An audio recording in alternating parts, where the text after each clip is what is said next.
আসসালামু আলাইকুম বন্ধুরা, আশা করি সবাই ভালো আছেন। আপনারা দেখতে পাচ্ছেন নতুন সবজি দিয়া সব কিছুর তরকারি পাক করা হচ্ছে। এটা হচ্ছে বাজি।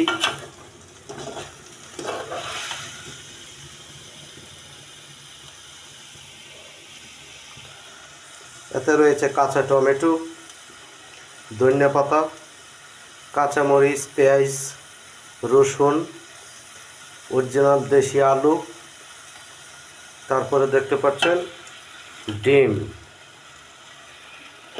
এরকম বাজি করলে প্রচুর পরিমাণে সুস্বাদু হয়ে থাকে।